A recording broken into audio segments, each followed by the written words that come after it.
How's it going, everyone? Welcome back to the Loud Times Review Show, the place where cultivation meets culture and we get loud when it really matters.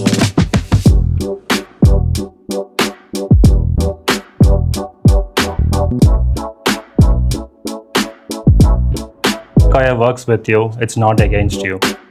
We're constantly experimenting, trying to get bigger yield.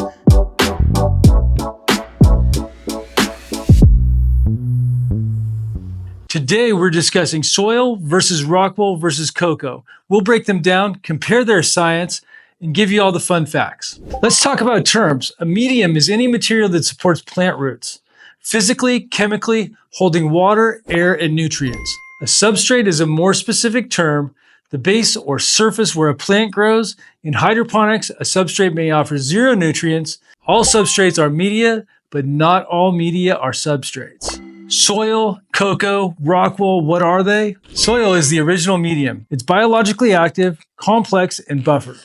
Coco is made from coconut husk. It's airy, inert, ideal for hydro-organic hybrid systems. Rockwool is a spun mineral fiber, sterile, porous, and precise.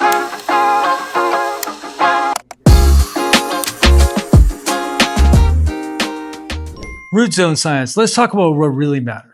Cation exchange capacity. It's a measurement of how well medium can hold and exchange positively charged nutrient ions like calcium, magnesium, potassium, and nitrogen. Soil, high cation exchange. Microbial life, buffers well against overfeeding. Talk about Coco, moderate cation exchange. Requires pre-buffering with calcium and magnesium. Good oxygenation, fast drybacks. Rockwool, low to zero cation exchange, highly inert. What you feed it is what you get. Fast response, no margin for error. Soil and Coco have organic matter and clay particles that can temporarily hold nutrients, preventing leaching and making them available to plant roots. Rockwool has negligible CEC, so all nutrients must be constantly supplied and carefully managed.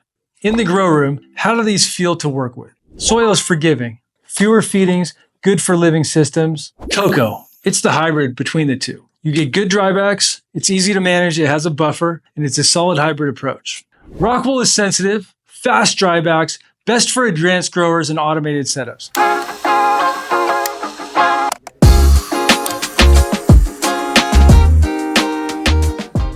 Flavor, yield, and terpenes. Which one's the best for you? This is 100% subjective to the individual. We hear people arguing every day online, soil's better, no, Rockwool's better, no, Coco's better, soil's better than Rockwool, Coco's better than this. We hear it every day. And the truth is it has a lot more to do with the environment and your personal preference. I think there's advantages to each. If you're looking for the hybrid, Coco is the perfect one. You get great drybacks, they're easy to manage. You want soil, you're growing outdoors, soil might be perfect for you. Then if you run a large facility, maybe Rockwool is the only solution you can have.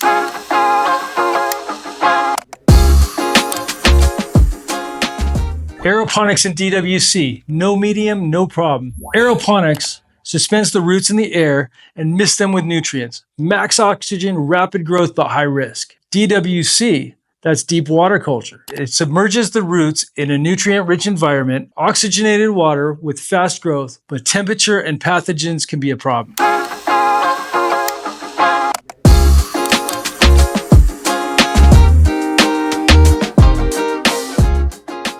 Let's talk about EC and pH. The electrical conductivity, it varies from soil, Coco, and Rockwool. If we look at soil, the optimal pH ranges from 6.2 to 6.8 with an EC of 1.0 to 2.0, depending on what you're feeding. The optimal pH for Coco is 5.8 to 6.5 with an EC of 1.2 to 2.2. Rockwool, 5.5 to 6.0 for the pH. EC must be tightly controlled, 1.5 to 2.5, but some people go crazy and they bump it up to 4 or higher.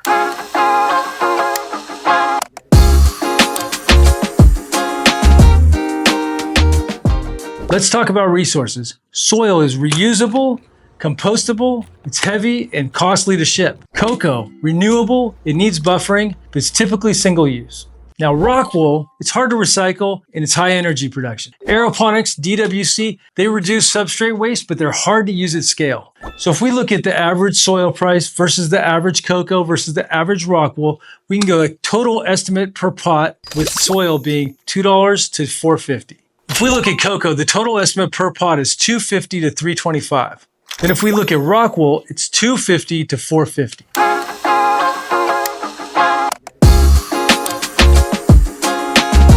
Hey guys, make sure to like and subscribe for more content like this.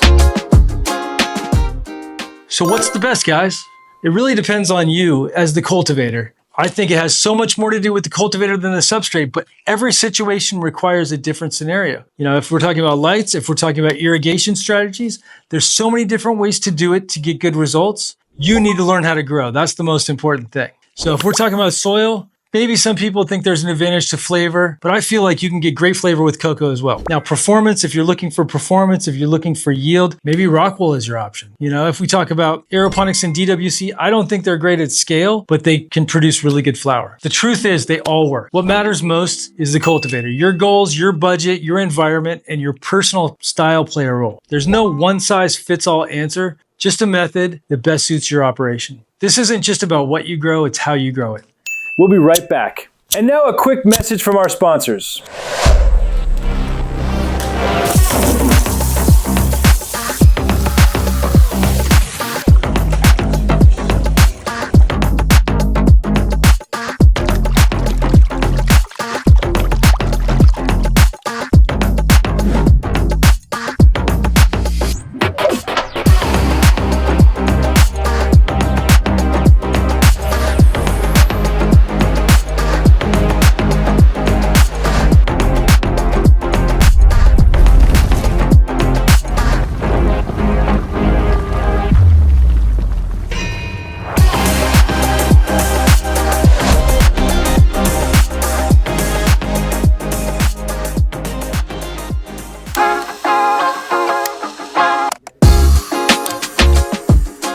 Let's talk about crop steering for a minute.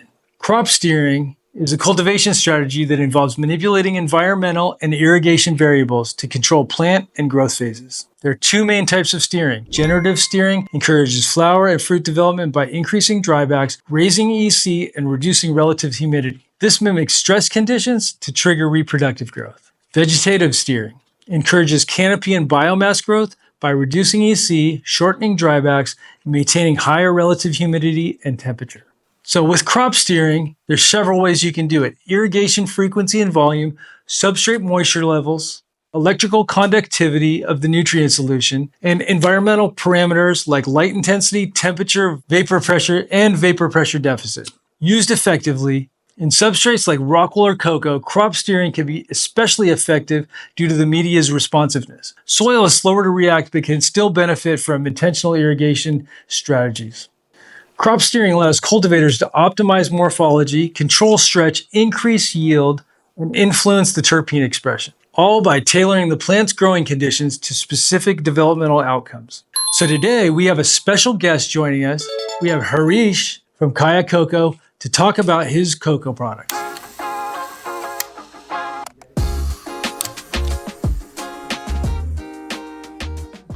it going, everybody? We have Harish here from Kaya Coco. He's going to be discussing the product of the week. How are you doing today, Harish? I'm doing good, James. How are you? I'm doing fantastic, man. We've been talking about doing this show for a while, so I'm glad you could come on. Thank you very much for having me here. Excellent. So tell us a little bit about Kaya Coco. Hello, everyone. I'm Harish, co-founder and CEO of Kaya Kaya. Our parent company is Remy Substrates India, where we manufacture cocoa. We have been having experience for the last 20 years from traditional agriculture to cannabis, right? Kaya Kaya is tailor-made for cannabis segment.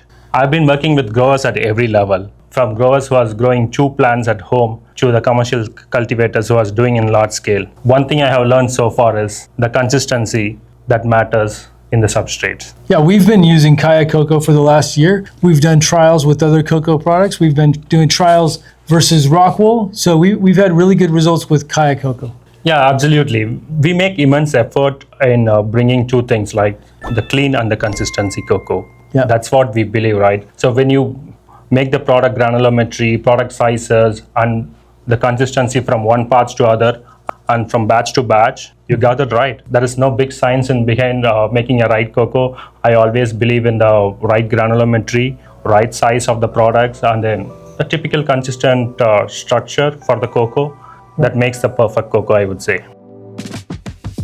So tell us how they make cocoa. Yeah, it's interesting, you know. Before a while, it was like cocoa peat is treated as a waste product in our country. Probably I'm taking 2 decades ago. We extract cocoa fibers from the coconut husk where the cocoa peat is extracted. Right. So once we remove the fibers from the husk, you get the cocoa peat as dust-like particles. It was treated as a waste medium before 2 decades. It's how Dutch people came and invented in our country that we have so much resource of the coconuts, right? Wow. So that is a very good physical property for the cocoa. It retains moisture and then it's low in the salts also, right? So that's how cocoa peat is born. And then how long has Kaya been around? We have been in this industry for 2 years now.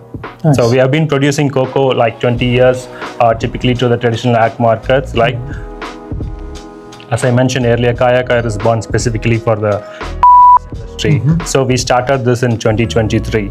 Wow. So we have good experience working with all type of growers around the world. So we listen to everyone. We have been private labeling to so many other companies. So we know what to bring as a right product in this segment. Right. So that's how we started Kaya probably in 2023.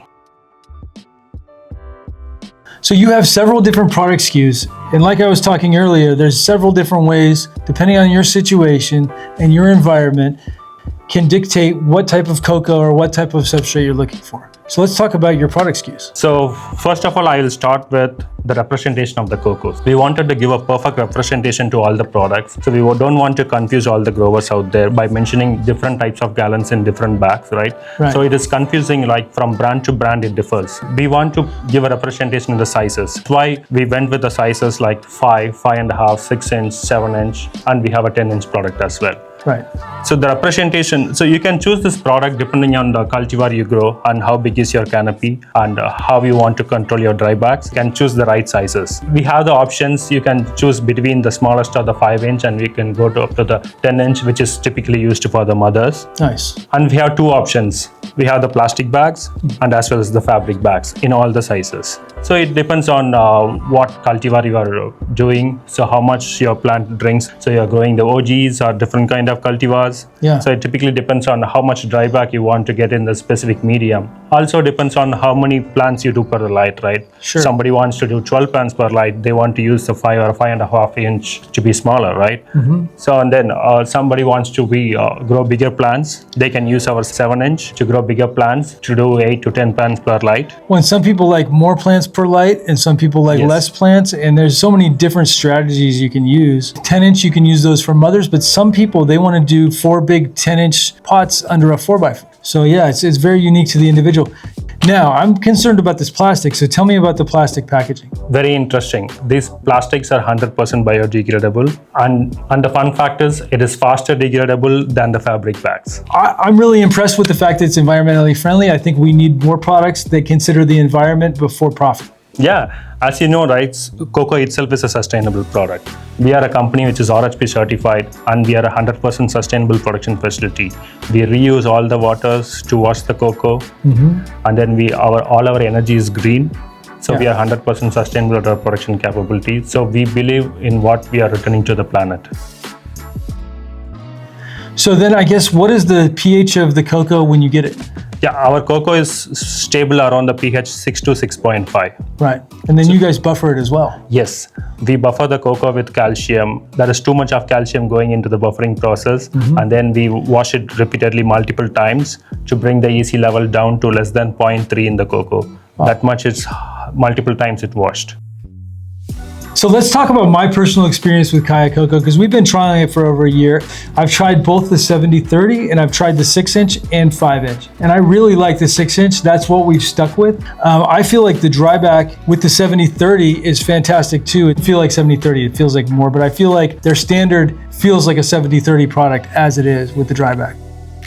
Yeah, that's how I want to mention here. We remove the fine particles of the cocoa. Keeps too much water, right? So we remove all the finest particles from the cocoa, and then we get the very core structure. You can have a very good dry back in our 100% cocoa. So there is no air pockets. That we don't bring the biggest chips, so there is no air pockets.